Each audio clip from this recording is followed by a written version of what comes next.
Amin El-Hassan is on his way over here. He continues to do that stupidity of coming in on a red eye and bombing in here with no sleep. Weird. But it is an emergency basketball situation, and Amin El-Hassan has flown in, parachuted in to help us out. As I understand, he's coming in hot because he was tweeting very early this morning about O'Hare International Airport's lack of TSA check-in, so we should all prepare ourselves for that. Okay, he also was trying to get a comedian on the show. What can you tell us about that? He was advocating and pushing for a comedian that he thinks should be on the show because, is that today that he wants that comedian on the show? I was hoping to save that conversation for off air, but we're here now. So, yeah, he was talking to a comedian who I guess was on a comedy set the same night Glenn Big Baby Davis was trying his hand at comedy. And so he wanted to have this person provide a live report. Oh, I'd like to do that. There. Yeah, I'd like to hear. Big Baby Davis is trying to make his way into comedy and is doing stand-up. Blake Griffin does some of that. Does that not violate an ethical code of comedians? Yeah. That feels ethical code of comedians. There has to be some sort of comedian unwritten rules about that. Really? They're doing a performance in front of a paid audience. But people who are in the paid audience can talk about what they saw. No. But should comedians talk about what they saw from other comedians and criticize? You're saying unwritten rules of comedy is that you don't rip another comedian when they're working on stuff? I don't know the unwritten rules of comedy because I am not a comedian, but it feels questionable to me. This should be one. Thanks, Billy. Mm-hmm. It feels questionable to me to have another comedian report on another comedian's set. That was not televised, right? I'm just guessing here. I don't know the unwritten rules. Maybe Glenn Big Baby Davis is working on material. Right, working on his craft. Right. Yeah. There's different types of comedy sets, right? Yeah. There's some that are small that you just kind of put, throw shit at the wall and see what sticks, and then you prep for the bigger ones. And I feel like you probably wouldn't want a comedian reporting back on your comedy at one of those little ones. It's like The Masked Singer, not to make this about The Masked Singer, but, those are taped, and you don't want the audience going out and telling you who was revealed as, the panda or whatever. You know what I mean? Sometimes you just got to hold those things. Keep the secrets to yourself. Zip it, lock it, put it in your pocket. You know what I mean? Mm-hmm. And then eventually you get to it, and then we'll know, is this a funny set or not? Yep. Chris Cody, you have been doing an exceptional impersonation of Tony Colladi. I mean, what are we doing here? Tony Colladi, who jumped from an airplane, and he's got a bit of delusional arrogance, delusional swagger that gets. Wouldn't you? It does not get rebuffed, no matter how many failures there are.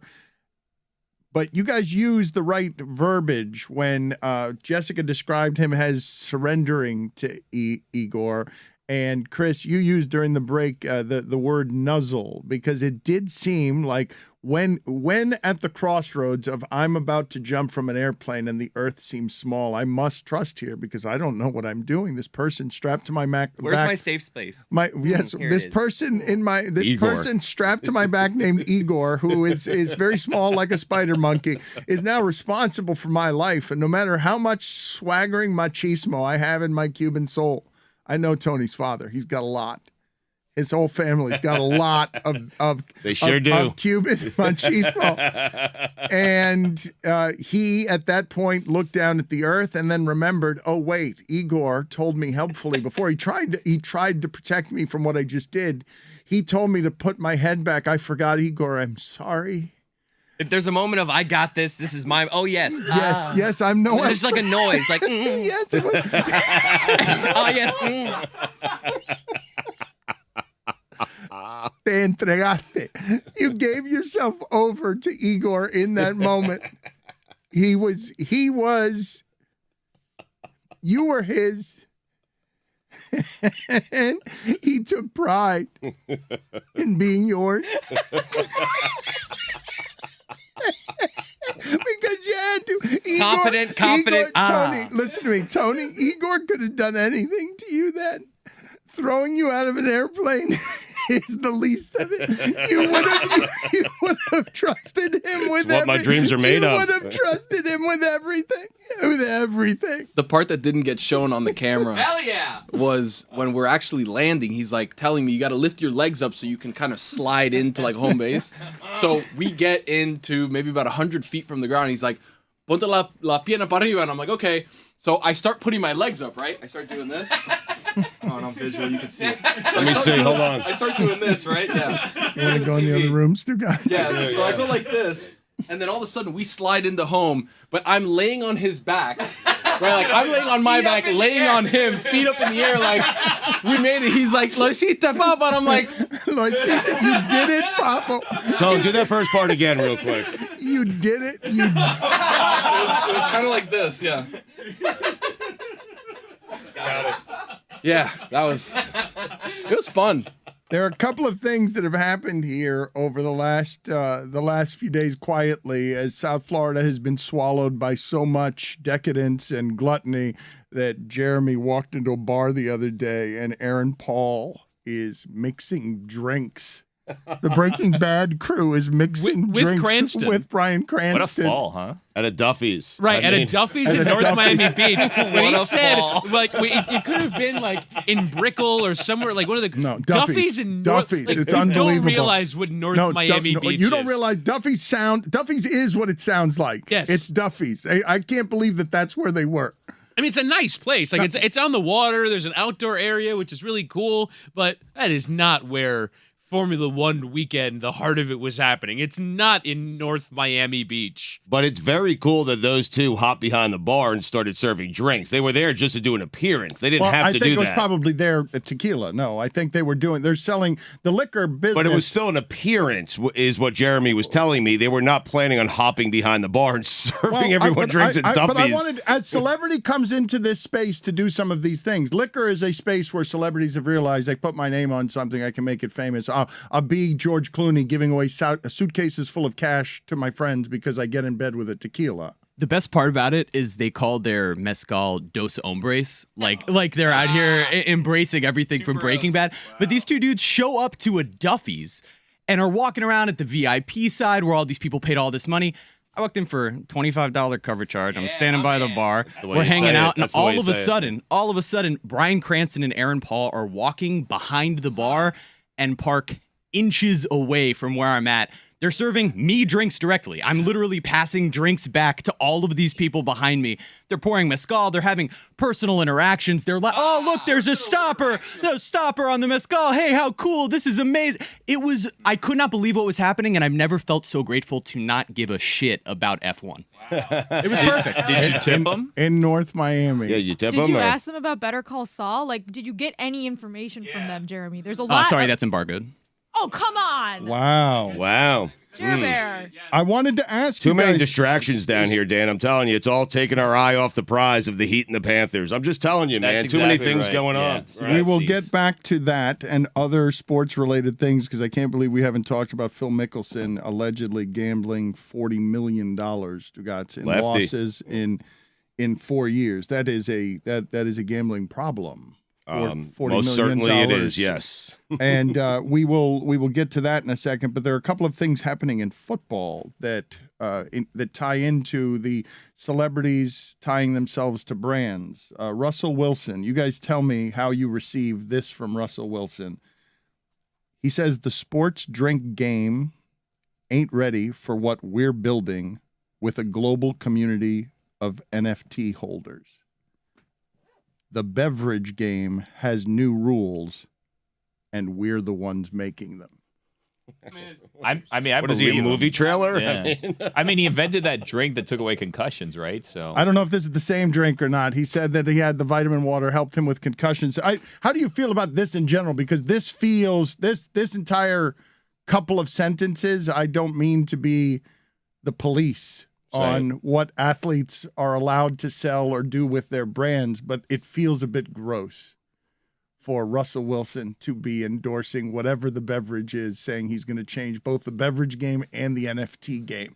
I literally have no idea what any of that means. Yeah, but I like Can anyone in this room explain what any of that means to me? It would sound better if it didn't come from Russ. There's something about Russ. I can't take him seriously when he's trying to motivate, you know? We're going to change the game. No, you're not. It genuinely sounds like a pitch from Silicon Valley, like the HBO show, where there's a scene where Erlich Bachman is getting a pitch from Russell Wilson, and like Erlich Bachman buys all the way in because he's the asshole on the show. But what that sentence is more arrogance than Russell Wilson actually shows as a player, where his realm of excellence is not for dispute. Like, he would never talk that way about anything he wasn't, like, he's shilling something here in a way that's so overt as to be like, oh, I don't want any part of what you're doing over there, of how you're making money over there.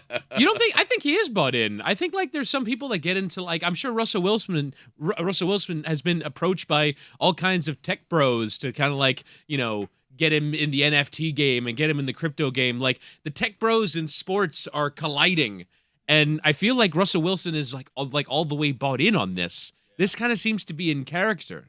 But your enthusiasm meets his. Does anybody's enthusiasm meet his on what it is? That was a word salad of nonsense. But it's not. It's him being arrogant. He's not arrogant as a player. Well, that's why I can't take it seriously. He would never say anything like that about his quarterbacking. He would not. He hides in the shadows of his personality. He never says public things that are filled with that much braggadocio. But he is here to tell you he's here to make money and to change the beverage game. And I'm just asking you how you receive it. Does anybody receive that well? I do. Do you not? I mean, I have to take it seriously because he doesn't need the money, right? So he's in it to change the beverage game, Dan. Like, it's not for the money. He wants to change the beverage game. He cares about it that much. Exactly. Yeah. I just love the idea that, like, beverages have been done. Amin. Hey, guys, how's it going? First of all, big F you to O'Hare Airport. Mm-hmm. You're always on my shit list, you and American Airlines. I love the idea that beverages have been done the same way basically since civilization started, Liquid right? form. It changed the game. You get a kind of vessel, you pour some liquid in there, you drink it, and it makes you feel good or it makes you feel rehydrated, whatever. Exactly. Until the year 2022, when Russell Wilson's like, F this. I got it. We're going to change the game. And I got NFTs too. Yeah, well, imagine the drink isn't actually a drink. It's an NFT. What? So, like, you buy a pouch, let's say, if it's like Capri Sun. Capri Sun's the last people that actually changed the game in terms of beverage. It It was Right. Coke That's first. true. Yeah, Coke first. Red and then Bull Capri last Sun. weekend. Yeah. Well, I feel but the like pouch- New Coke's the game. The New Coke's pouch the was a best. game changer, and you have a bunch of people coming around trying to change the game again with water in a milk carton, no thank you. Water in cans, no thank you. Like, Capri Sun is the last evolution we had of drinks until now, where Danger Russ comes in and he says, you know what? You're thirsty? No. This is a digital drink that will go up in value one day that you can't actually drink. Billy, I don't think you're giving them enough credit. Capri Sun didn't really change the game of drinks. It changed the game of the drink vessel. Same thing with the water and cans. But that's changing the game, I mean. But this, NFT drinks, that's changing the game. You Because can't it's drink them, yeah. Digital drinks digital Exactly. drinks. that only exist to produce money for Russell Wilson. No, and to quench your digital thirst. One Exactly. day Duh. when it's appreciated in value down the road. Is this beverage for like characters in the metaverse to drink only? There you go. I think I get it now. Uh-huh. I still don't understand it, but I'm starting to. Like, Well- why do you want to live like here, touching things? No. You want to live in the metaverse, get digitally thirsty, and then quench that digital That's thirst right. with the game-changing Russell Wilson beverage. What's it called? Do we have a name? I don't have a name. It's just damn. he's just Don't teasing say the it. name. They're not We're paying not us. ready yet. Yeah, no, we're not We're ready. not, none of us are ready. More seriously in football, there are three stories I wanted to get to in football, Stugotz. Two of them sort of ownership related, because I do think sometimes the owners hide in the shadows behind their commissioner. And I saw a couple of things this weekend that I was surprised by. Does anyone care, or is anyone noticing the dumpster fire that is LA Raiders management? That is Las Vegas now Raiders management, where presidents are fleeing and executives are fleeing. And now in the latest round of reporting, it sounds like Mark Davis, not surprisingly, descending from the rebellion of Al Davis, that Mark Davis, the owner of the Raiders, who had the bigoted coach, Stugotz, who got run out of the league in a series of leaks. Mark Davis was reportedly presiding over an environment that has, at the very least, executives fleeing right now. And one of them, a president, cares about the Raiders and is saying some things that suggest that ownership is a problem in Las Vegas. If I may describe the Raiders front office with but one sound. I'm glad it Excellent. traveled. Any Yes. trouble getting it through security? Any Yes, trouble? I got stopped again. You got stopped again, and Did they're you asking really? you what it Get is. stopped because and this time he You're didn't a even prop ask. comic. You realize you become a prop comic. Look, you know what? It works for Carrot Top. He didn't even ask. He just got flagged. I said, okay, here we go. And I'm thinking maybe it's something else. Maybe it's my the box that I use to plug my mic in to do my remote podcast. Nope. He opens it, goes right to the slide whistle, and he pulls it out, and he holds it up in the air. And we're on YouTube, right? So I can actually demonstrate. The guy You okay? pulls it out, Mhm. and then he holds it up in the air like this, and like inspects both ends, and then looks at me, and then looks back at it, and then just puts it back in and said, "You're good." But I could tell for a second there's like, what the? Yeah, Is this? and I imagine there have been sex toys and other things that have been pulled from people's luggage that is held up like that. I'm not convinced that he doesn't think it's a sex toy. It's like you ram it in this way, and then this. Igor could have used that on Tony at the height of flight. How sensual was that? Can I borrow that? When he caressed It was Tony's amazing. head. It was total surrender. The other ownership story that I wanted to talk to you about, and this one's not getting enough attention, Stugotz. It really isn't. We gave you nothing on the Raiders other than a sound from Amin. That's right. I mean, generally not helpful. I'm used to it. It's a workplace misconduct thing, right? So the president of the Raiders apparently went to management and said that there was a hostile workplace taking place or something like that, and then he abruptly got fired, and now he's claiming that it's because he brought that up to ownership, and so they let him go. And now I think there's a lawsuit, a wrongful termination lawsuit or something like that involved. I need to read all the details. Well, but it follows in a pattern of they're not the first NFL team that has now had allegations of a hostile workplace. Obviously, the Commanders being the other big one. But think about what we're talking about here. We're making jokes about the idea of a 65-year-old guy in a baseball uniform running out on a field, and this no longer being tolerable in any workplace environment. Somebody in authority, rage-based, stealing a base, or throwing a fake grenade or something. And now, just because football is so popular and makes so much money, I believe that people might think, wow, leadership and management must really know what they're doing. And if you listen to Basketball Illuminati with Amin El-Hassan, where he just recently talked to Bob Voulgaris, who is like a data head ahead of the game on sports gambling and some of the the numbers involved with basketball. He had a very high position in Dallas, looked around and is like, oh, this is a clusterfuck. Mm-hmm. Like, this is Game of Thrones nonsense. This is ridiculous. This is not a professional environment. Mark Cuban might be Shark Tank guy, but this is absurd. This is silly what's happening up here. People assume with football, and I'm going to get to this story in a second, that these people, because they make a lot of money and run America's most popular sport, that they are leaders or know what they're doing. And I'm going to read you this story that has Papa John, and you've seen what happened with Papa John. Papa John is a dope. Like, Papa John is a fool. He's a fool. And he had the ear of both Jerry Jones and Dan Snyder, according to Papa John. And they were trying to use him to get Goodell fired. According to Papa John. Now, I have to say that with a degree of, throw a grain of salt and throw a pepperoni on there too. It's Papa John, but he's a drunk racist, allegedly. But the idea that he would have the power broker money that Jerry Jones and Daniel Snyder, according to Papa John, would try to get Roger Goodell fired through Papa John. Like, this is just idiots. Like, this is rich people. I mean, you've seen what's happened with Snyder. Like, what is happening? You've seen what's happened with Snyder's organization. At the very top of football, above Goodell, you realize who these people are, who's cashing all this money that the sport is making for America. Drunken racism aside, I love the according to Papa John It's because the best. it Yes. sounds like something Stugotz would do. Would claim that these two powerful rich men are consulting with him in ways for him to help them out, kind of thus lifting his social status. You don't believe him? I don't disagree with the idea that they probably bitched to him a lot about, oh my God, I can't believe you're giving all this money. This guy is terrible But for the the sport. person who has this information, the only person who is willing to reveal this kind of information has to be a bad messenger disgraced. There is no such person who exists that gets into the meetings with these people.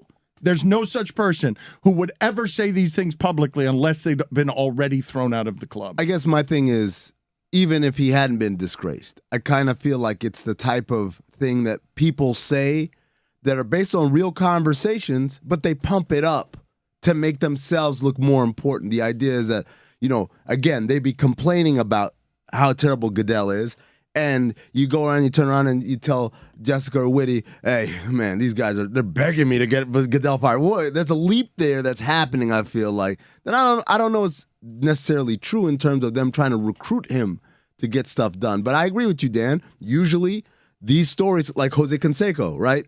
The only way we hear them is when someone who's been cast outside the kingdom says, to hell with it all, I'll burn it all. Doesn't that make you more credible, though? For some people, right? Like he's got nothing to lose, so just let it fly. I mean, not so. It's on this particular issue. So this all stems from when Papa John Schnatter, being his real name, in a shareholders meeting, said that the NFL anthem protests were the reason why Papa John's stock was going down, and that those comments came from when, according to him, Robert Kraft and Jerry Jones called him and was like, you need to take this guy out, is what Schnatter told Jason Whitlock on his podcast last month. Okay. You're the number one sponsor of the league as far as notoriety and acceptance, Schnatter said, and association. Everybody loves you. They love Peyton. We hate Goodell, in Schnatter's words.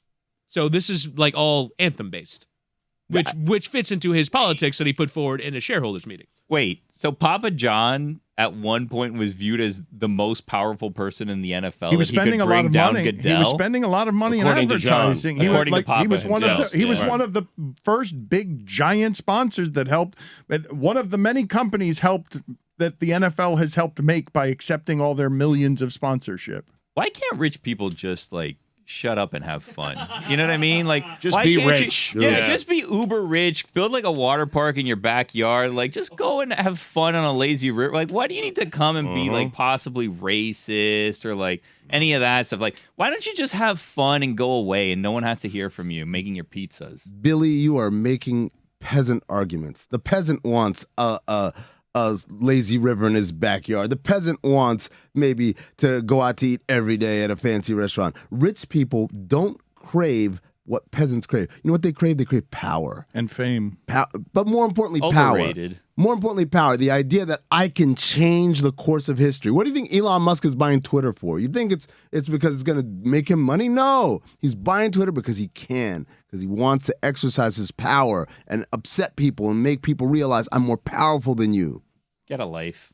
I mean, honestly, give me a nice backyard, have my mortgage paid off. Just give me a lazy river. You'll never hear from me again. Today will be the last day. I'll sign up for that right now. Just take care of all my expenses, send my kid to college, and I'm good. You won't hear me say anything. Zip it up. Billy, this is the entire premise of the TV show that we were just talking about before the show started. I don't know if anyone here or anyone listening has seen the show Our Flag Means Death on HBO Max. But Billy likes that show. I've just finished it. It is very good. The premise of it is that the main character is a very wealthy guy who decides he's going to go become a pirate. He leaves his very cushy lifestyle, and it's based on a true story of an actual person named Stede Bonnet.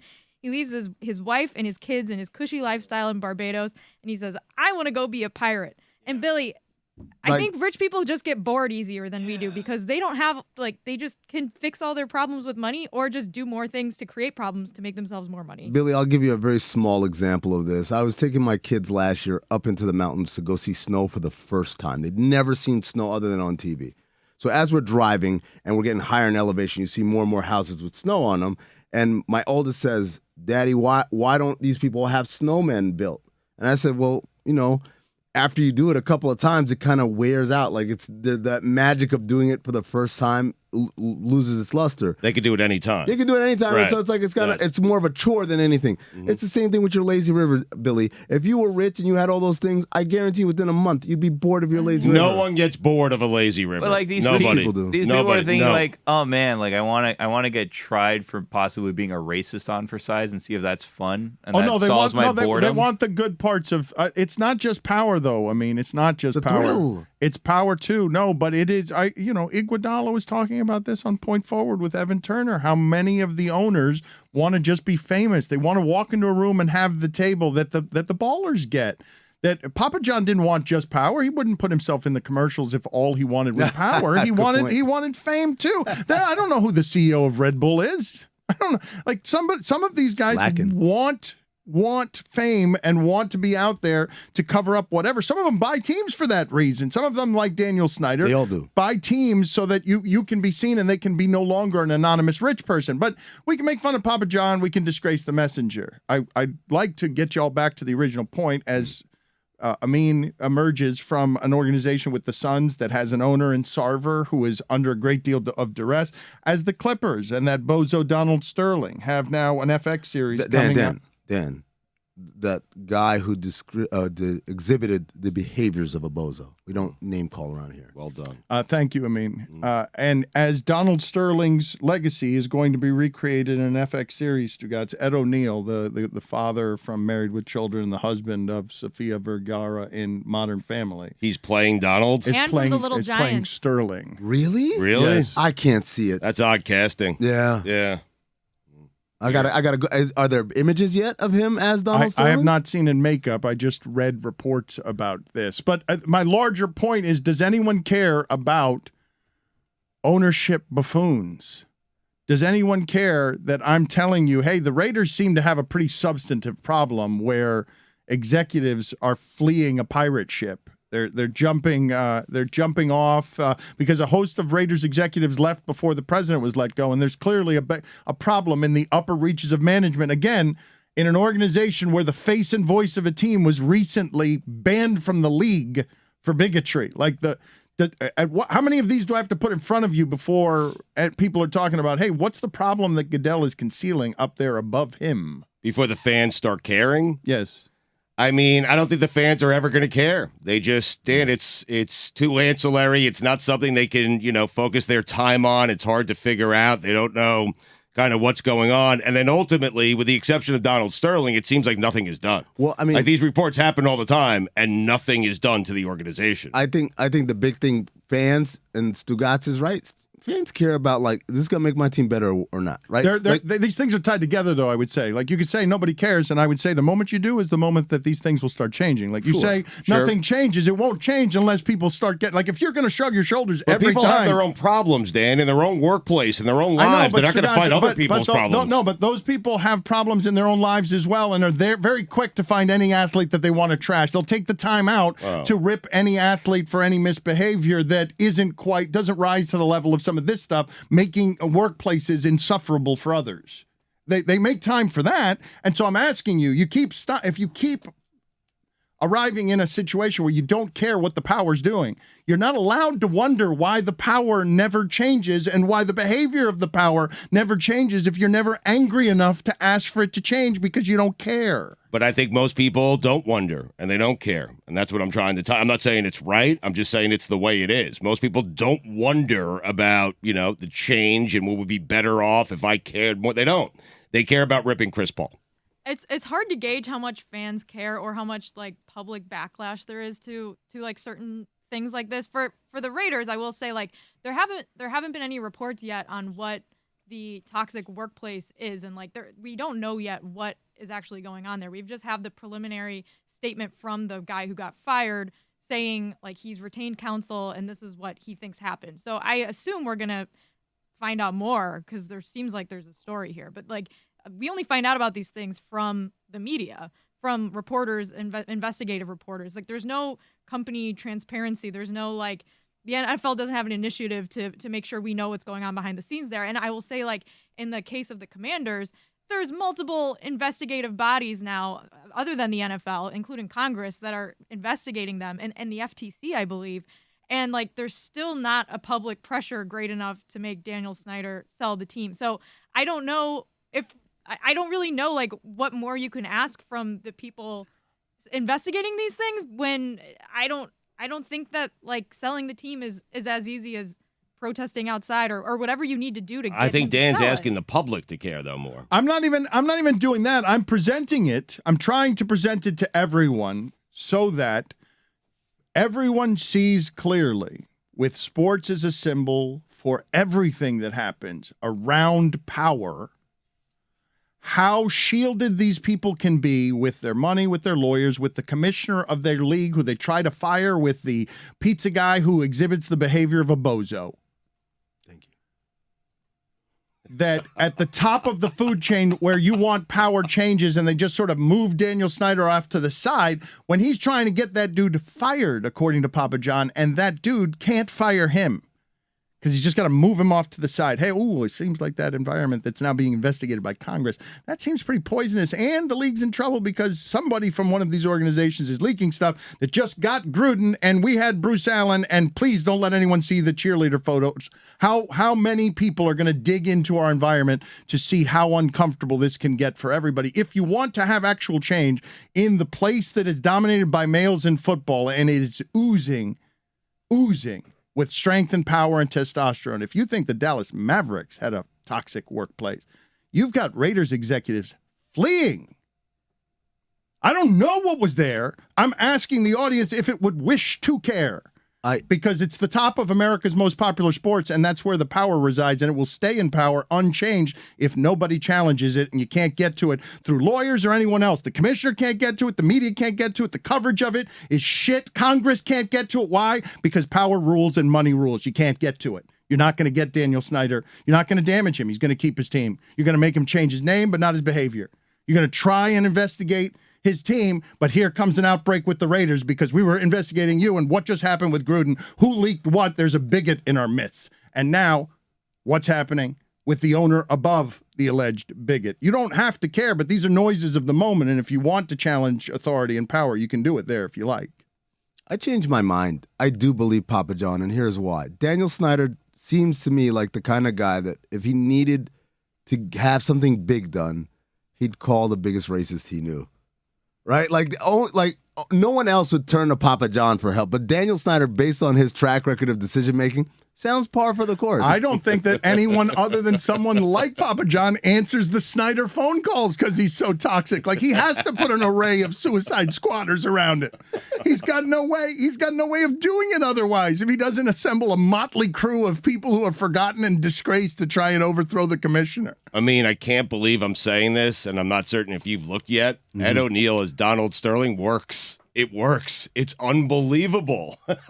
I saw Jessica a second ago. Like, you know what? I stand corrected. He's a great evil older guy character. Like, he in Little Giants, which came out like 30 years ago, he looked, well, if you want a review of that, you can listen to Off the Looking Glass. But he played I don't know how old he was supposed to be, but he looked really old, and he wasn't that old yet. He's remarkable at just kind of looking old and being mean. You know what? It's funny because I want to play this game. When you hear the name Ed O'Neill, what's the first thing that pops in your mind? For me, it's Married with Children. It's not Modern Family. Modern Family. He's the guy behind the counter at Makita's, right? Oh my who's God. Who's killed a man. This is You the haven't second. lived. Hold on, time out. Jessica's here to be the young person who brings us into the modern age. And so far, since I've sat down, I haven't even been here all show long. A, you said, I don't get this NFT stuff. And B, you now say, oh, I actually think of Wayne's World. Well, you guys get mad at me when I try to play the young person thing, but then I try to play the person who actually knows things thing. I get yelled at too. So I don't know what I'm trying to play both sides. Wait a minute, that was Bane as Sean Connery. But it was excellent. Why was Sean Connery making an appearance inside of Bane playing both sides? You were trying to play both sides. No, this is Bane as Sean Connery. I'm playing both sides. Do you guys buy Lawrence Fishburne as Doc Rivers? That's the other casting in that show. Really? Billy said that Lawrence Fishburne was too old. Lawrence Fishburne and Doc Rivers exactly the same age. They're both 60 years old. Very surprised. That is surprising. Doc made a deal with the devil where his face wouldn't age, but his voice would. Put it on the poll, Guillermo, at Lebatard Show. Did Doc Rivers make a deal with the devil that his face wouldn't age, but his voice would? I gotta say, but Blake didn't do anything wrong. Joel, he does a great job. That's excellent. I know. It's a great doc. And I'd like to spend the It's rest... so close to DMX, though. It's so close. Just a park away. I would like to spend the rest of this hour co-hosting the show with Doc Rivers to just blow out your voice after O'Hare and after Red Eyes, to just blow you out at the beginning of the week before we even get into any basketball coverage. Here's what we need to do. quick, somebody run to the kitchen, get me that bottle of rum in there. Just let me kind of corrode the vocal cords a little bit, and I'll be ready. Stugotz, You're fine. Thanks. You were fine. I Do you mean, rem- you do you don't rem- need to drink this early. Do you remember you and I interviewed Doc Rivers before the season started? Yes. Remember we asked him, like, hey, so Ben Simmons. And he gave like the most bullshit answer. And I looked at Stugotz, and Stugotz gave me the look like, we're only allowed like 5 minutes with this guy. You cannot. So I Right. was like, all right, let's move on to There were something no else. follow-ups, right? He's our guy. We support him. We want him here. He'll be We want back- him back. He'll be Right. back in no time. Like, what? I read in the middle of playoff basketball and everything else. I don't know. Did you guys see these quotes? The Dirk Nowitzki quotes made me a little bit sad, Stugotz. Why? What happened? Quote, I keep thinking whether the last 2 years in the NBA were really worth it. If I had quit 2 years earlier, I could probably move better today and play soccer with the kids sometimes. I can't do that at all now. Oh, man. Mm. That's tough, man. That's, way to bring it down, Dan. It's tough because, like, it reminds me of, like, Dan Marley. Dan Marley walks funny. Thunder Dan. And it's, I'm not afraid to say it. It's because of Pat Riley. Pat Riley's fault. Those practices were grueling. And so many of those guys from that era, from the 90s and early 2000s that played, where we didn't have rules as far as how long training camp could be or how many times you could go contact and stuff. Well, they live with those things for the rest of their life as far as what it did.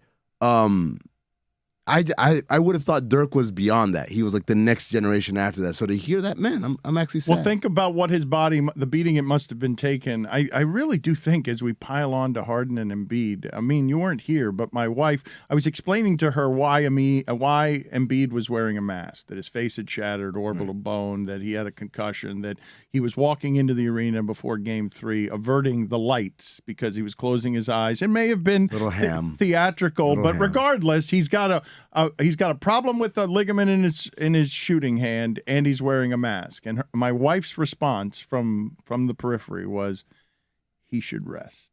Oh, it's adorable. Like the rational, just kind of like, this is what normal people are like. And then over here in sports, just put a mask on.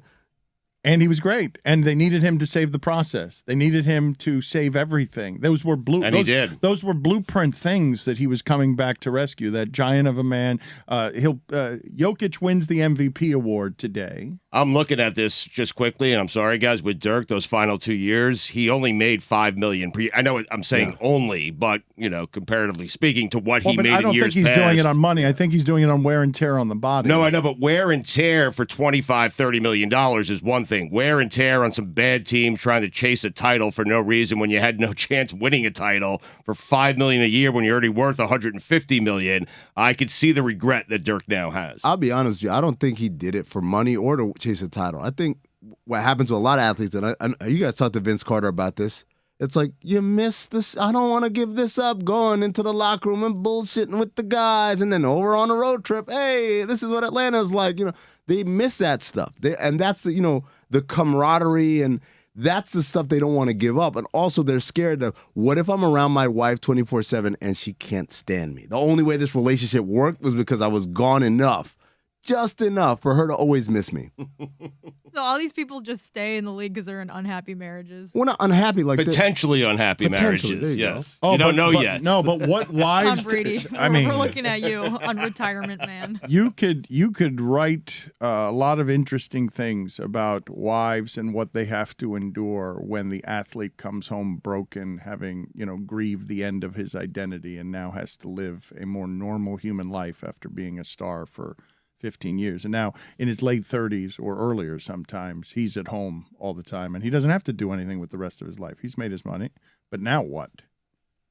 Just sitting around moping. But now what? Like, I can never find again the thing that made me youthful and made me feel like that. I'll never walk into an arena and be anyone other than, hey, didn't you used to be so-and-so? You're not that anymore. You bury that person and grieve that person, but you don't want to let it go either. That's part of the addiction. Even if your body hurts, the mentality of Embiid's not going to rest. He's got to go play.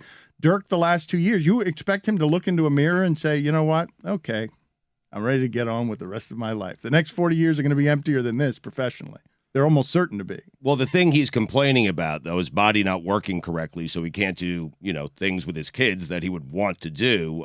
Maybe that far into his career, he would think, hey, my body hurts. What's it going to feel like in 2 years? I don't know. I don't know how that works. It would take a lot of self-awareness when you've been playing through pain your entire life, because if you're Joel Embiid, you got to go play with a mask. You got to go do it.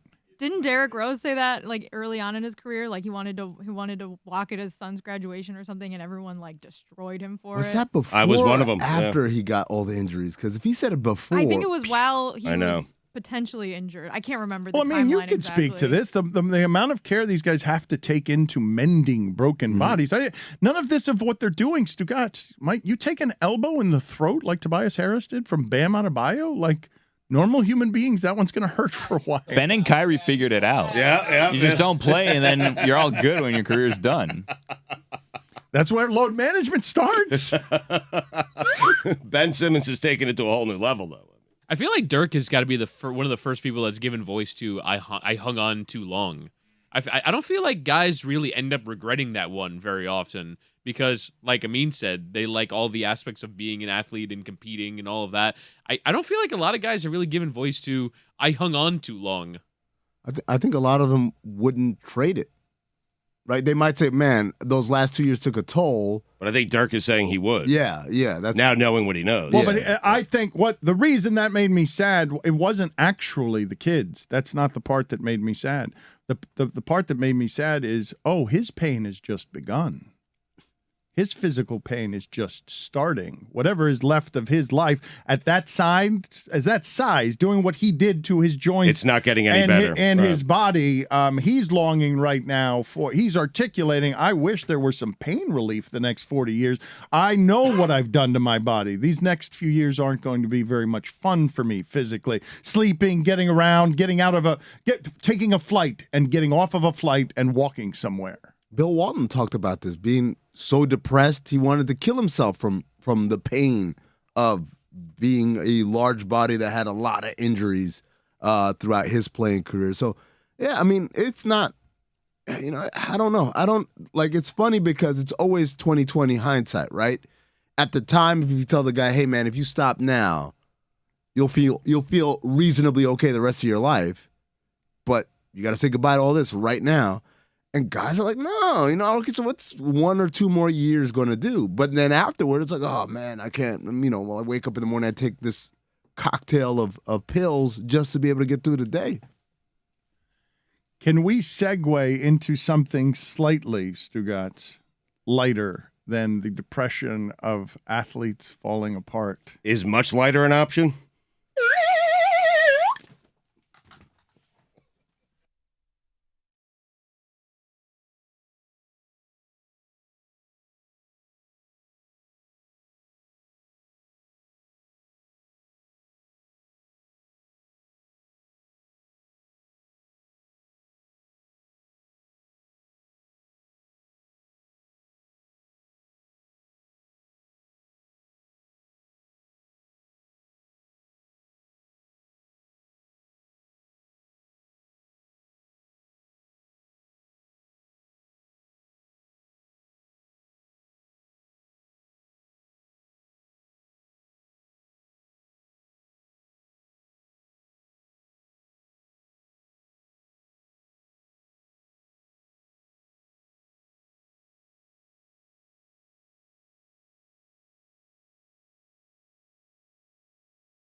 The playoffs have indeed arrived because the Menchies are getting more and more toxic from every direction. I'm getting it from Heat fans, from Sixers fans.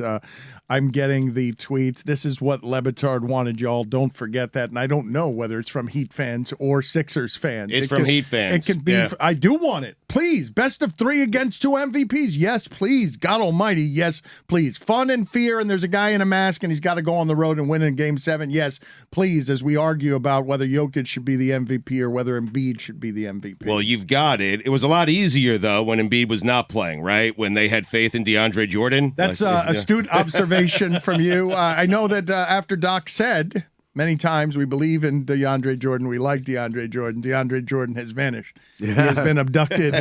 He was allowing a historic amount of offense. The guys don't believe in him anymore. No, that was 2 games ago. That is not now. I do love the outrage from Philly fans that Embiid did not win the MVP. Jokic did. Back-to-back MVPs for him. I didn't think he was the MVP this year. I actually thought it was Joel Embiid. But it's not that they're angry their guy didn't win it. They're acting like Jokic has no business winning it, which is laugh out loud fun. Like he's a bad basketball player. Philadelphia fans love their people and Joel Embiid when they give their people things to feel good about. And Joel Embiid, the last 2 games, has been heroic. Their team looked sloppy, disorganized. It was the end of the process 2 games ago. Oh, you can't do it with Harden. Oh, he's fat. Oh, everyone is headed to Cabo. And then he returns in a literal mask, a supervillain. Somebody who likes to troll people, knows he's better than everyone else, tells Heat fans or whoever to suck it with a double chop. Whoever, just a general suck it sent into the atmosphere, sent it everybody. I'm back with a mask. I'm the MVP. That's great theater. And he is limited, but you have seen a difference, and this is the big part of it to me. Oh, look, they can't guard him and James Harden. James Harden is going to make some shots. They're going to be hard shots. Those are all. That game was won. If Philadelphia was going to fold, it was won with 3 bad shots that James Harden took late. I would keep taking those shots. Dan. I would say those are bad shots, but he made all 3 of them. Right, but those are shots. I'm comfortable. Listen, if they're going to beat me with Harden hitting those shots, okay, we're beat. But I don't think Harden can hit those shots every single night. Not anymore. MVP, Stugotz. I know. Like he's an MVP. It's simultaneously like I agree with you. Like if you're going to try and get someone in this series to beat you, it would be James Harden, and they did by aggressively fronting Joel Embiid with Bam Adebayo. I did not even know that Embiid could be guarded by a single man out there fronted. I did not know that that's a thing. Like Bam did indeed erase Embiid late. 4th quarter, Embiid scored 0 points. However, you need to choose. And the choice was, okay, Harden, go ahead and shoot those out there in a way you couldn't. You were under.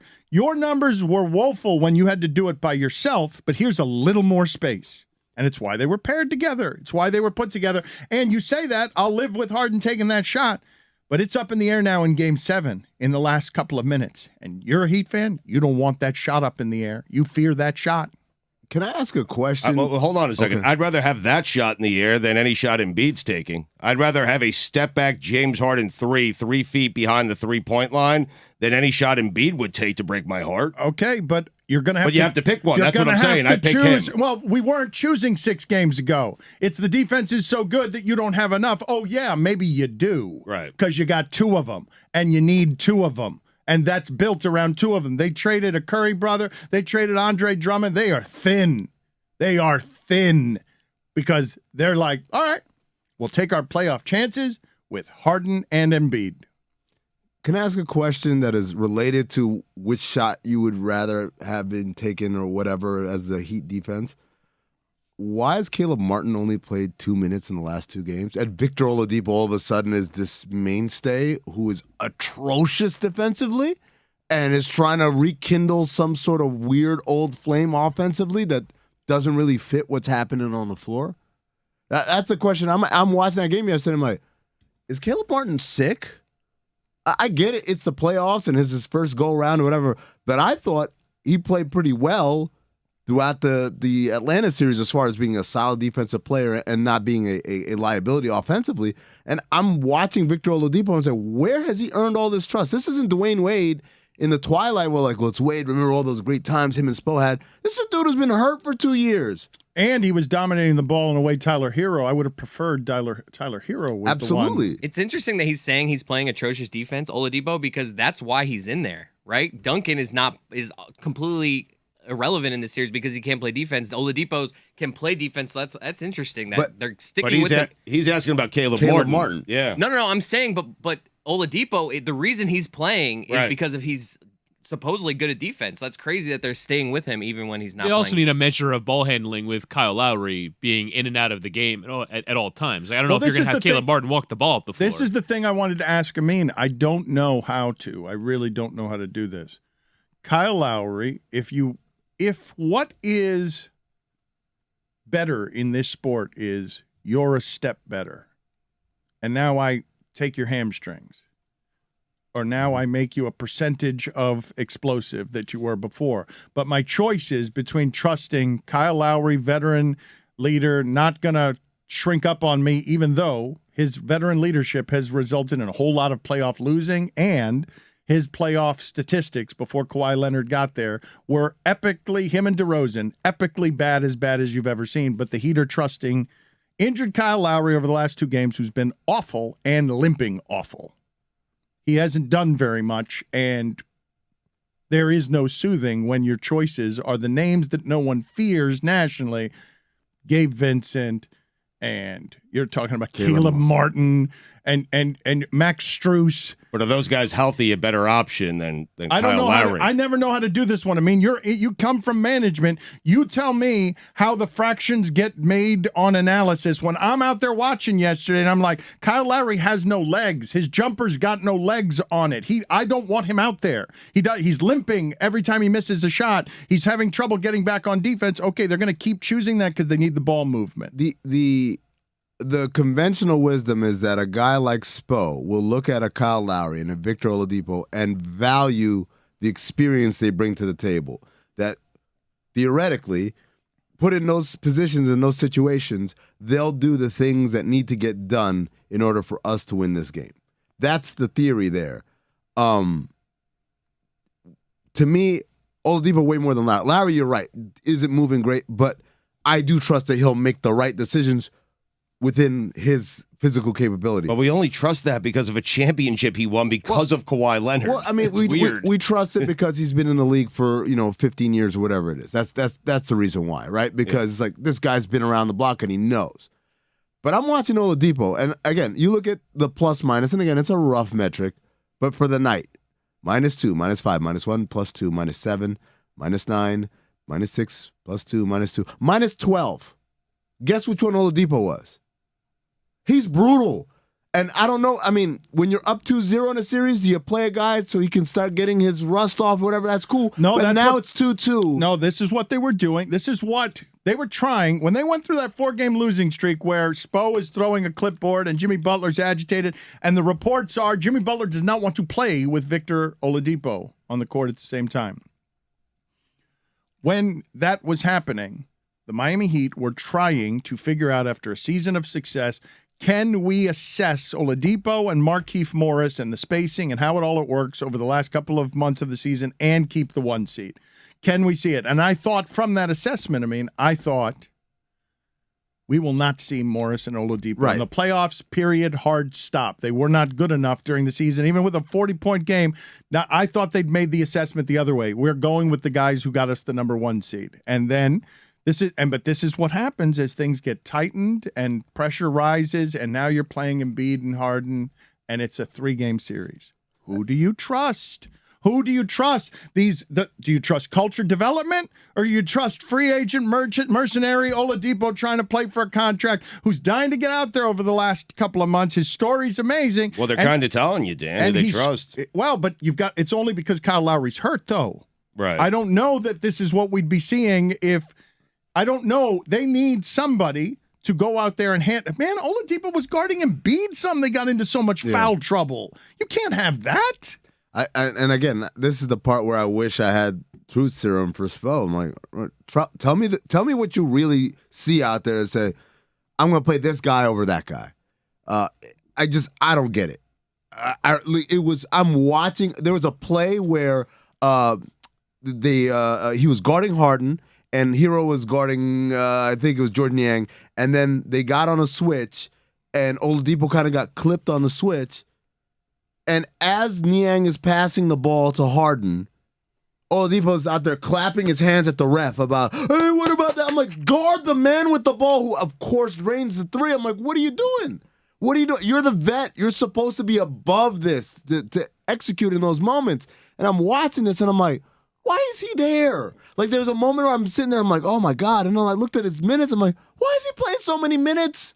What's so special about him? They're, oh, no, trust me. I mean, he's going to come through. I just don't get it, and I get it. Caleb Martin and Gabe Vincent and all these guys are young and never been in these positions before.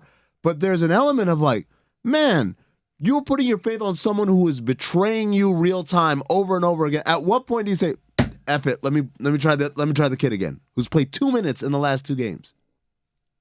It seems like they need offense, though, and that's why Oladipo would get. No, I mean, in the last 2 games, they've scored 79 and 108, I think, which is well above their season average, especially Game 3. They need offense. Like, on a night where Jimmy brings it, on a night where Bam brings it, on a night where Tyler Hero does not, they need a third guy to score. He's your best option, is he not? Don't get me started on Bam. Why? This guy. What happened there? I don't get why he's terrified on offense. Where he went in a time machine and went back to rookie year Bam. I just set screens and dribble handoffs. Don't give me the ball to try and drive past people or create offense or do any of those things that make me special. He's turned himself into, yes, he did a great job defensively on Embiid, but he just turned himself into basically the smallest version of himself. As I just come in here, rebound, play defense, set good screens, and everyone else's responsibility is the offense. And I just, that's, to me, that's another area of issue. Let me ask you this, though, because you say, why did he regress back to rookie Bam? And I don't understand why this would get lost in the analysis. He wasn't rookie Bam in the first 2 games of this series. What changed in Game 3? Oh, there's a dude who's more giant than him, who's roaming around in the paint. I'm not saying that he can't be more aggressive and stuff, but you're going to tell me that the difference between being guarded by DeAndre Jordan and having a historically bad defensive performance with DeAndre Jordan on the field, historically, like you're looking at the numbers and you're like, this is the best offense ever. Whenever DeAndre Jordan's on the court, Bam is going to feast. And then you put the MVP or close to MVP out there, and just the physical nature of his body, and you're playing him all game, and you're tired, and you got fouls. Like how aggressive, and you missed most of the third quarter because you got fouls. Like how aggressive can he be? He still had 21 points. I mean, he was efficient. He had 21 points. He had 21 points in the role of just one of the guys. And I think this is the part, Dan, if we're saying this guy's a star, if Jimmy Butler's telling us this guy's the best player on the team, at some point you have to act like it. You can't, well, there's a pretty good player on the other side, so I'll just be a role player. No, this is the burden of stardom, is that you got to say, I'm better than him. Give me the ball. Make him guard me. But the same with his could be face said and for his thumb and all that stuff. The same could be said for Tyler Hero. I mean, sure, but we're blasting the guy who showed up yesterday. The guy who didn't show up was Tyler Hero. First of all, he 9 of 12 against Embiid. 9 of 12 on some Jimmy Butler drove and the defense collapsed and they pass it, bam, dunks. He's not Rudy Gobert. Right. He's a guy you throw the ball to, can dribble, can attack off the dribble, can pull Embiid out, can make him. Man, Jimmy Butler did it to Embiid. Up and unders and all that stuff. Bam could do all that stuff, but he's not. He's not. And as far as Tyler Hero goes, when you put the other guy, the black hole in there, and then you wonder, why is Tyler playing poorly? Well, I'm going to tell you why. Because the guy who should have the ball in his hands is him, and it's not. Let's talk about some of this alpha stuff, Stugotz. The alpha stuff of, let's go through the roots of Jimmy Butler's journey here. Goes Chicago, 8 seed, Minnesota, emasculates Wiggins and Karl Anthony Towns in a way that Karl Anthony Towns has still not recovered from, and Andrew Wiggins needed to go to Golden State in order to soothe. And then he goes to Philadelphia, and all the reports are the only guy who is a guy in there with him that connects on the level that I'm the peer and equal of Embiid is Jimmy Butler. That Ben Simmons gets squeezed out by whatever it is that was happening with Tobias Harris. Jimmy Butler got to Philadelphia, where Jimmy Butler is still on Instagram fooling around with Embiid, F your mask. And when Embiid knocks him down, Embiid is helping him up off the court because they clearly respect each other. They do not hate each other. Let's talk about this alpha stuff, because what Butler did at the rim again and again at Embiid was like, I've practiced against you forever. Those are difficult shots against Embiid. Like, Embiid is a beast. And Jimmy Butler's like, no, I'm going to back him down. I'm going to try and back down Embiid and get my points at the rim. That's the alpha shit that Amin is asking. Hey, Bam. Physically, you're bigger, stronger, faster, younger than Jimmy Butler. You've improved your offensive game. We've been asking you to be aggressive. Can you be aggressive against this? Because this is bigger, stronger, and faster than you, and it's injured. And when someone's injured in that sport, where there's a weakness, Duncan Robinson's not allowed to play. You got to get off the court. When there's a weakness, we will go and seize it. Amin's saying, hey, Bam, go be better than injured. Go be better than injured Embiid. And I understand it, and I'm saying that Bam was good enough yesterday for them to win. He wasn't great. He was good enough. The guy who also needs to apply that to his game is Tyler Hero. I mean, there are expectations. Just general three-point shooting. Yes. You can't win a playoff game going 7 of 35 from 3. Right. You just can't, and down the end, when Jimmy Butler kept again and again going at the teeth of this defense, they would get 2s, and the Sixers would respond with 3s. Right. The end of that game was a math problem for the Heat. They could only get 2s. And James Harden produced several huge shots at the end of the game. The shot's worth more. You're not going to be able to catch up that way. Don't get too excited, Dan, about the math changing in this sport. But no, it's a good point. It's not any one thing. It's not Bam's fault that they lost. It's not Victor Oladipo's fault that they lost. It's not the shooting's fault that they lost. It's not Spo's fault for not playing certain guys that they lost.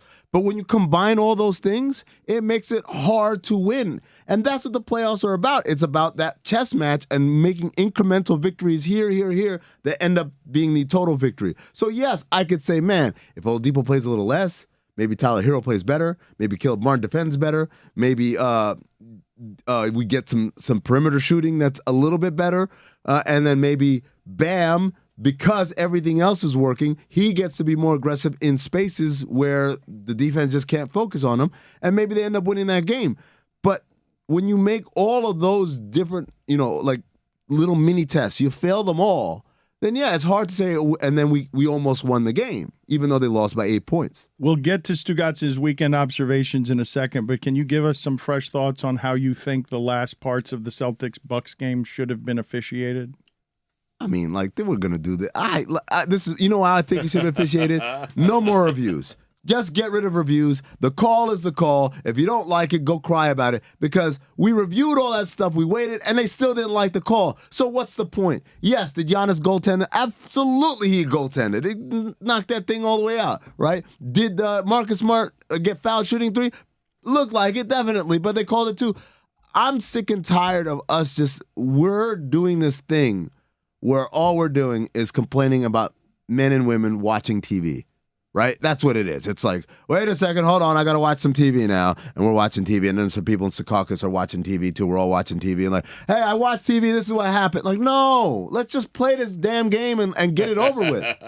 What are you laughing about, Chris Cody? Is it just the word Secaucus? Yes, always. Gets me every time. Jason Tatum's going to the line for 3 there, though. I mean, Marcus Smart doesn't get that call. He'll never get that call, and he doesn't deserve to get that call. He's Marcus Smart. But that's what I feel like Greg Cody. I remember a day where we didn't question this. Well, we didn't say, hey, if Michael Jordan did that, he'd get that call, but because it's Randy Brown, he didn't get the call. Well, yeah, no one showed up to watch Randy Brown win the game. We showed up to watch Michael Jordan win the game. And it was fun, and we lived with it, unless you were on the losing side, in which case he gets all the calls. But that's part of sports. But now what do we have? Well, actually, if you freeze it down to the second frame here, you can see very clearly that his foot has a sliver of daylight. Who cares, nerd? Play basketball. Jessica just He's pointed. right. Wait, but He is right. That's Jessica, the when he did the voice, Jessica pointed at Whittingham, and then as she was pointing at Whittingham, because she was saying that voice was Whittingham, Amin yelled at Whittingham, "Who cares, nerd?" Woody just gave me the most scathing look. Oh my While god! you were to be fair, you were pointing at just the nerdy voice. Amin exacerbated matters by while you were pointing at him saying, "Who cares, nerd?" I'm like a T-Rex. It's the voice that Chris Cody does at the end of Mystery Crate every week. When Amin started to make that voice, I felt the room looking at me. Because I also I was ready to provide. I was ready to provide the counter argument. I was like, oh no, I'm just falling into the bear trap that he's laid for me. Let's do Stugotz's weekend observations. It is time for Stugotz to share his game notes. No one in the media will tell you what happened better than my boy Stu. Weekend observations are brought to you by Miller Lite. Dan, last year, we looked at it with utter bewilderment. It was a weekly super spreader event, the likes of which we have never seen. We asked ourselves, in the middle of a pandemic, how is this being allowed? This year, I'm not certain we shouldn't be asking the exact same question. But no one cared then, and they most certainly don't care now. Because with the Celtics in town and the series knotted at 1 game apiece, Milwaukee Bucks fans were out in full force. And Dan, just like that, make no mistake about it, the Deer District is back. Super spreaders. That's all you accuse that district of being. I was right. There was a report later on that said it was a super spreader. How about that? So we're doing it again. Bad idea. Speaking of back, the Derby. Imagine how good Luka would be if he wasn't fat. Sorry. Death, taxes, and the Danny Green game. Speaking of death, how is Jimmy Goldstein still alive? Oh, wow. Come on. What do you mean? What happened there? on. I'm just asking a question. I saw him front row, Chris Paul shaking hands, hanging out. I didn't know. I mean, Should we get him on again? Yes. No. No is the answer. Why'd you ask? I mean, 2 years ago, I learned that was a bad idea. Stugotz was trying to use Jimmy Goldstein for all his contacts, and then we just realized we looked up, we were talking to a yammering old person. yeah. I'll try again, because though. Stugotz was trying to milk him for all sorts of grift and gifts. But now that I know he's alive, I'm happy to try again. Should we try it? Let's try it. I have his number. No, we shouldn't try it. Billy is right. Billy asked the question to bother us. Billy did not expect both of us to say yes. If you are a broadcaster broadcasting a game from Washington, D.C., you have to say the nation's capital at least one time. You have to, right? Whitty, am I right? Such a great show. Put it on the poll, please, at LeBatardShow. Tyrese Maxey, game 3, 0 points in the first half, 21 points in the second. You, of course, know what that means, Dan. I don't know. It means it was a tale of two halves. It's true. Yes, it was. You didn't know that, huh? Well, I sent you that bad beat I suffered. And you still didn't know. Maxey, I had Maxey under 20.5 points. He scored 0 in the first half. It's a classic all beat. Maxey under 20.5 points, 0 in the first half, 21 in the second half. But not just 21. He made in a blowout game the last three-pointer to go from 18 to 21 with 20 seconds left in the game. He had no business being in at the end. It's just a brutal loss. That's why I know what Maxey did this weekend. But you didn't. Weird. But it was a tale of two halves. Yes. You know what the T in Tyrese stands for, Dan? Tale of two halves. Boom! Now you're on it. It should stand for you telegraphed that. Nothing like a little 1 p.m. hockey start on a Saturday. Something I like to call a little Saturday matinee. You didn't like it earlier, I thought. No, I said I loved it. Okay, that was Whitty didn't like it. I love a 1 o'clock start. Got to ramp up. Jessica also loves the 1 o'clock start. In bed by 3:30. Mm-hmm. What? In bed for the night? Little nap. Yeah, go to sleep. Afternoon nap. Early night. Mm-hmm. I'm with you. 7 o'clock start tonight, Smetty. You know what the S in Capitals goalie Ilya Samsonov stands for? No. Stood on his head. UB Brown's favorite player, by far, in the NBA, is Al Horford. Marcus Smart, greatest purposely missed free throw of all time. Wow. Amazing, right? Skill. That takes skill. If I need a guy to miss one on purpose, I'm going with Marcus Smart. right? Either him or Rasheed Wallace. Rasheed Wallace was really good at it too for some reason. Oh man, you are good today, Dan. You know what the P in Florida Panthers stands for? I'm scared. To Not answer playoffs. that. Okay. Know what the F stands for? No. Fuck.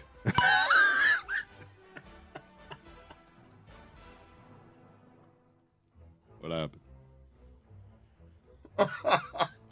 Rich strike. Do it in the Preakness. That horse came from. That was one of The most amazing thing I've ever seen. The best comeback was that the longest of long shots too? Like what? 80-1. Yeah, it was in this race. I haven't looked up historically, but it was 80-1 to win the Kentucky Derby.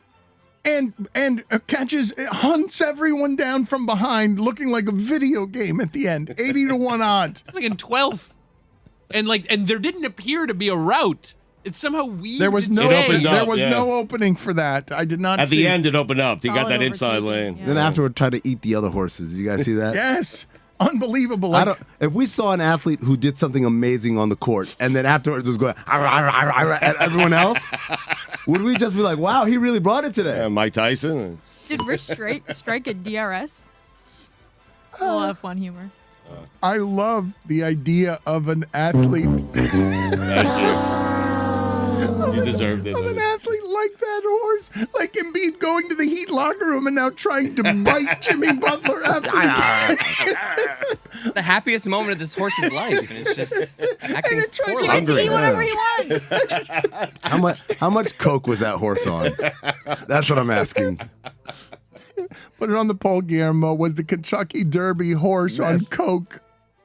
Bath salts. the whole race is, of course, and it explains it, of course. Is this you're doing, Baffert? I just assume that there's a trainer out there, absolutely, whose hand was heavy-handed about the cocaine snorting horse, and now, of course, it runs from the back and catches everybody, and then tries to eat all the other horses. The jockey says, "If you win this race, I've got a bump in it for you." More coke. What? You run faster. I'm not speaking from experience. Do it in the Preakness. Steve Kerr, you're going to go after everyone else on your BS code nonsense, then go after your own. Steph said there's no comparison to what Brooks and Jordan Poole did, unless it happened to Steph. Then Draymond Green would do a podcast and compare them. It's a total joke. When did Brian McCann become a Golden State Warrior? Like they're the rulers of the player code? Get the hell out of here. Who are they? They're the dirtiest player in the league. Who's that? Draymond? Yeah. He's one of them. I love, I don't know if you've seen how Colin Cowherd has changed his opinion on Draymond over the years. He called his skill set totally replaceable a few years ago, and then Draymond joined his podcast network, and Cowherd changed it to, outside of Steph, the most important warrior in 25 years. Nothing wrong with that at all. Eddie play. That's how you do it if you're Colin. So good. Mm-hmm. It's like when Stugotz became friends with Adam Gase overnight. My boy. Rich strike. That's how you shoot the gap. The Kentucky Derby is better without Bob Baffert. So tired of everything Formula One. Grid this. Oh, no. Martin Brundle that. Oh, no. Fake Marina. Fake everything. Fake city. Oh, no. Get out of this fake city and never come back. Wow. Enough. I'll Took be our back eyes next off the year. prize. The 10 next years. 10 years. Yeah. I know. But the V in Verstappen stands for vroom vroom. Alex Albon, huge point for Williams. Mercedes, George Russell, do it on Sunday. Scuderia Ferrari, getting in, getting a little too comfortable with second place. Sorry, Woody. Al Horford, game of milliseconds, 22 points, 16 rebounds, 5 assists, 2 blocks, 0 turnovers, and textbook defensive stances. You know what that is, Dan? It's Al Horford. It is Al Horford. You are right. You're really on it. Al Horford almost went to Milwaukee and stole one from Giannis. On a day Tatum couldn't do anything against Wesley Matthews. Second away. Al Horford was so close to stealing one. Raining down threes. He's so good. What the hell, Amin? You got nothing? I got nothing because I was thinking about Sam Cassell playing defense yesterday. Did you guys see that? No. Sam Cassell on the sideline while the Sixers are on defense. He's so animated on the sidelines. He's down That in- was the thing that stole the show going to the Heat Sixers games. That dude is so animated all the time. He's down in the stance, arms out, moving laterally like he never did in his career. I'm like, where was this when you were playing? To the men I saw playing golf on my golf course yesterday, who I know are married and have kids, I have just one question. How? Explain that one to me. How do you get away with that? It was Mother's Day. So were you just walking around the golf course longing? I like have you like just Yes. like on like the fairway in the rough, Yes. just like, oh why? Yes. How are you playing? How? Yes. My Look at wife is not allowing it today. Jessica's disgusted with you right Why? now. Just such like a male like only dads play golf and blah blah like women blah, blah, blah. Like it's just come on. No, there were plenty No, of... they're playing on Mother's Day. I It's on Mother's Day. There were understand. plenty of women out there, and they should have been out there. I don't understand what's Plenty of happening. women out there. Plenty of women out there. women, Okay, women got out it. I there. got it. Never mind. I mean, You're there right. were plenty. What are you doing? What are you doing? I'm Stugotz? saying that men should allow their wives to play golf or do Allow whatever their it is. Wives. They should allow Oh, their dear wives. God. On Mother's Day, they should be playing. Oh, Oh, no. get out of here. Oh, no. Oh, no. Oh, no. Oh, no, Stugotz. I walked right into that. Walk Pull it the back. ripcord. Walk it back, Stugotz. Here's what I'm trying to say. That men should allow If women. you're a man that has a child, you should be home doing whatever it is your wife wants you to do for her. That is okay? different than allowing your wife to out of the cage. They shouldn't be playing golf is my point. I want to know how they do it. They meaning men, right? Don't you hate it, Stugotz? Yes. And you're trying to make a Jesus! good, a point, like a noble point, and Yes. we're just destroying you. Like, oh, so now they're allowing, huh? I do hate it. Yeah. But only clean on Mother's Day. Every other day of the year, get out there and golf. Just how? Just how? He didn't mean for it to How? become all of this. God All damn I it. said was how. Howie Jess Mandel- picked it apart. She wasn't even listening. Howie Mandel is right. The attack on Chappelle is the beginning of the end of comedy. Because all wives are nags who want their husbands home to be at their beck and call one day of the year. No. The wives don't want that. It is a husband's obligation, okay, to have it's her day. It's not their day, and they're making it all about them. It's her bleeping day. That's what I'm She saying. should be allowed to have a day. She should be allowed. Every you're right. day. My wife has every day. I leave the house He on allows purpose her, yeah. because my wife. You yes, allow her. She doesn't want me there. Like Yes. Dirk. Yes. But that day she wants me there He's taking because the she toll. wants to go do something else. You're in the clear. Thank you. Kick, save, and abuse. Took a while. It took the whole show Wow. to try and help you. Smetty, jeez. The whole goddamn show is goaltending back there. And you keep doubling down on like, I'm not But going to I'm back good off now. from allowed. I'm not going to back off. But I'm good.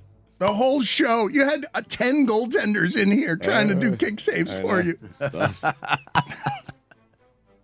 I just said how. I mean, I asked the question. I understand. That's all it was. How are they playing You're golf? just That's all I asking. just said That's how. right. You're just asking why women are allowed by their men to be out of the house.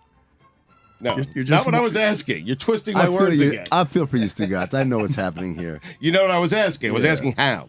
Right. How? It's Mother's Day. How?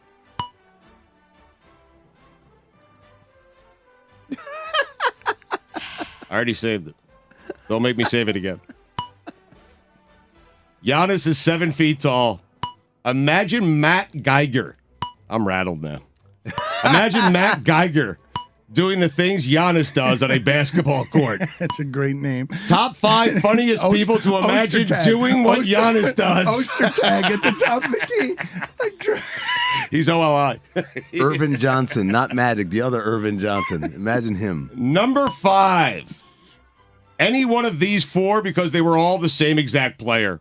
Will Perdue, Bill Wennington, Luke Longley, Bill Cartwright. Ostertag is great, but I think you'll like number 4. Dan Issel. Oh, I thought you were going to go Big Country Reeves. He's regretting it now. I am. Number 3, Kareem. As skilled as he was, Yes, imagine him it. doing what Giannis Skyhooks does. from the 3-point line. Imagine that. That's the next evolution. That one's coming 30 years from now. Number 2. I didn't say it yet. I know. Matt Geiger. And number 1. He was skilled, but again, imagine him doing the things that Giannis does on a basketball court. Dikembe Mutombo. Here come the Stros. Michael Chandler has a boot. NBA, the 1990s, I mean the entire decade, is laughing at you. Is the Suns Maverick series ever going to start? How is James Harden already playing vintage James Harden games? I feel like he's in his prime. How are these vintage? Yeah, all the analysis. He turned back time He's 32. He's 33. to last The year. MVP 2 years ago. Dan, if I'm the Sixers, I fly James Harden in on Tuesday on the latest flight out of Philly to Miami. That gets him here just in time for tip-off. I put him on a train. If he's a little late, Put him on a train. so be it. Private train. Nobody Better else is allowed. late. No stops. No stops. Then hungover. No, not someplace in Lexington where there's a Tootsie's. Nothing. Just straight home. Straight. But Philadelphia. He was so much better there. Don't allow anywhere near anything where there is decadence. Lost the first 2 in Miami, won the next 2 in Philadelphia.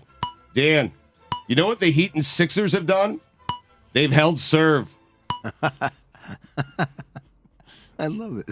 You know what the L in Luca should stand for? Lettuce. Chris Paul. I'd say pick on someone your own size, but you did. 14-year-old. Well done. Stugotz was dying to get in here. I was making so much fun of him because he did not like the 14 for 14 that Chris Paul was on a couple of weeks ago, but he did like the 14 years old of the fan that he went out after during the game. I also love the 2 losses, the 5 points, the 6 fouls. I mean, I loved all of it. All of it. Haters Weekend Buffet Delight. All 4 hockey series that have played at least 4 games are knotted at 2 games apiece. Hockey playoffs. Greatest thing in sports. Pretty good. But no one cares about it. That's not true. It's not no one. The hockey people do care about it. It's not no one. Monday, no Ja Morant, 9:30 tip. You know what these eyes aren't seeing tonight? Warriors in Memphis. Hell out of here. Speaking of hell, Art Briles. Dan, those are the weekend observations. We're going to do funniest thing from the sports weekend in the post game. We have not yet gotten to Jessica's F1 minute. So let's do that now, and you have a little more space if you need it because you were an international superstar this weekend. Jessica came in and dominated F1. She guerrilla journalism hustled her way through the paddocks and the garages and ended up finding herself in the mix everywhere. Well, I wasn't amazed by that. I knew she would do that, but being on you and Whitty both being like the voices of Miami for ABC, I was like, very cool. All right, like, did we not just go through this whole horrible divorce with the Disney company less than 2 years ago, and all of a sudden you guys are? They didn't. That was my favorite part. Is like, you know, the Sky broadcast. So what happened is so Sky is a main sports broadcaster in the UK, and so their reporter came up to us and asked us if we wanted to be a part of it. ESPN just simulcast their broadcast. It's so good, there's no point of trying to do another one. So they took our feed, and they didn't realize the politics between Disney and us, so they asked us. We represented we were Miami. never Disney employees. That's At least true. I was That's never true. a That's Disney true. employee. The So two of us don't they represent found the that, 2 people on the LeBatard show that were not part of any sort of previous beef. Horrible divorce, Beef by as described by adjacent. Amin. You'll be our Trojan horse. I will infiltrate them. The F1 minute. Do you need more time, or can No, you I- think I- it? I It's a mean, minute, it's damn. I called- don't understand why you're It's giving her more called an time. It's a F1 minute. Okay, a minute That was is about what a it gets minute. to be. I can do it. This is a longer one, but I think I can do it in a minute. I Go mean, for but it. my question is, you guys always start the music, and I don't know if I'm supposed to wait until the beat drops or not. So when, Yes, let's I don't know wait till when the beep. when Let's the wait. clock Let's starts. wait. No, this doesn't count. If Not you yet. count It this, does I'm not. gonna- It has I not swear started to yet. God. It has not started They haven't yet. started. It is an official ruling. You can wait until the beat drops. For the first time since 1959, the FNF1 stands for Florida. Dwayne Wade, the Williams sisters, Michelle Obama, Matt Damon, every celebrity in the world was at the Miami International Autodrome for the first ever Miami Grand Prix. The track is brand new. It's 100 degrees. We're analyzing asphalt. The circuit has 3 DRS zones and some fiddly bits under the turnpike. Saturday qualifying. Max Verstappen chokes on his final lap of Q3. He fucked it, Dan. Charles Leclerc takes pole. Carlos is second. Ferrari in front. Mercedes problems are getting better, but they're still bad. Porpoise is in Hard Rock Stadium. Here they're called Dolphins. Sunday, Martin Brundle makes an oopsie. Waiting on ABC at 500 degrees outside. Lights out and away we go in Miami. Aston Martin starts from the pit lane. Mike Crack, what have you done? Lewis Hamilton is struggling at 8th. Verstappen beats out Sainz at turn 1. Lap 9. Verstappen overtakes Leclerc with DRS. Verstappen has a comfy lead. Behold, the DRS train and baby Lando is a passenger. Is it going to rain? Is it not going to rain? It's 1,000 degrees. Please, God, let it rain. Everyone pits. Verstappen's ahead. Lap 41, a safety car. Baby Lando has crashed. The cars are bunched up. There's a restart. Hamilton and Russell are dueling for 5th and 6th. Sorry, Valtteri. Leclerc can't get Verstappen. Russell can't get Lewis. Gasly retires, Vettel retires, I have retired, it's 1,000,000 degrees. The lead holds, the M in Miami stands for Mad Max Verstappen. Verstappen and Leclerc Sainz are on the podium. Ferrari's still in first. Crushed it, though. You crushed it. Excellent work. Crushed it. Excellent work. That's what Excellent support work. sounds like, by the That way. is hard. Great job. That was Yeah. very difficult. Jess, the horse that won the Kentucky Derby wants what you're having. Before we end the segment, Doc Rivers joins us quickly in studio. I thought you said the guys had faith in DeAndre Jordan, Doc. Well, Dad, I mean, that's a great question. It's a very handsome question, Dad. They do. It's just they have more faith in Embiid. How do you feel about Lawrence Fishburne playing you in the FX series with Ed O'Neill about Donald Sterling? You know, I hadn't even heard about it until I came in, and Sam told me that was going on. I like Lawrence Fishburne. He's great. Second one was so much better. He's got more range than Ben Simmons.